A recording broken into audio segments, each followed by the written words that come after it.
Shalom bien-aimés, nous bénissons le Seigneur, que le Seigneur nous bénisse. Nous disons louange et gloire à notre Dieu. Nous l'exaltons et nous élevons son nom plus haut car il est digne d'adoration.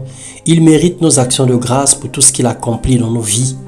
Ce matin, nous reconnaissons que sans lui, nous ne sommes rien parce qu'il a fait de nous de peu inférieurs à lui. Il nous a couronnés de gloire et de magnificence. Il a combattu pour nous les combats visibles et invisibles et nous sommes les conquérants ce matin. Que toute la gloire lui revienne. Bienvenue dans notre partage quotidien. Ce matin, nous allons partager la parole de Dieu. Plusieurs ont reçu le Seigneur Jésus-Christ et après avoir passé cet épisode, sont retournés dans le monde. Nous avons connu dans le passé des grandes croisades d'évangélisation, des renards banqués et autres dans le monde. Nous avons dit de ces hommes qu'ils étaient des magiciens parce qu'ils sont venus, ils ont prié pour les malades.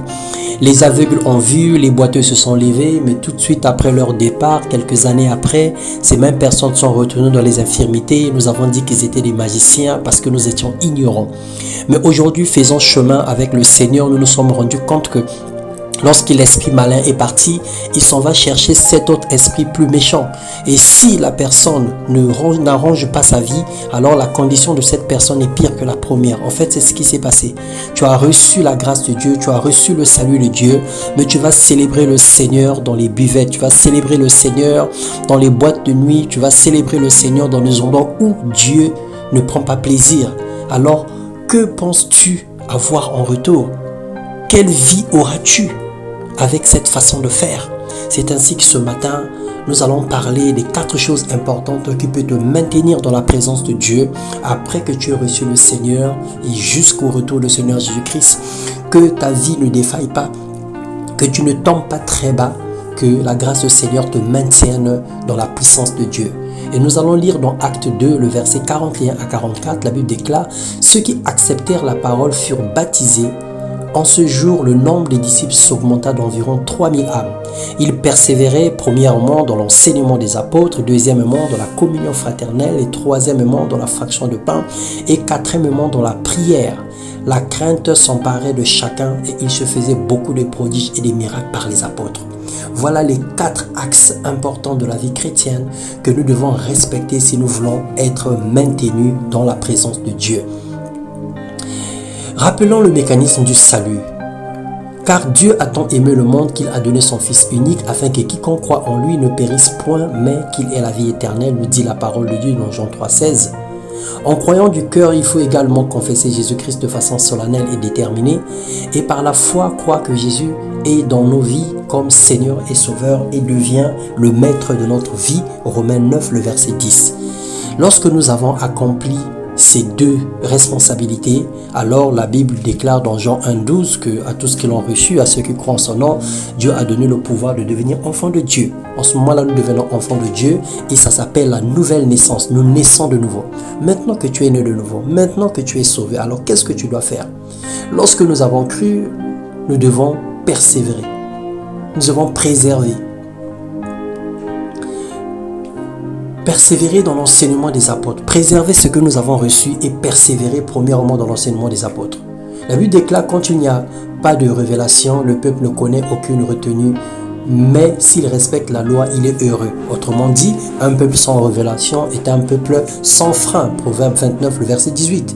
Si on n'est pas enseigné, si on n'est pas guidé, on va se perdre. Et deuxièmement, nous devons demeurer dans la communion fraternelle. La communion fraternelle est comme un feu de bois.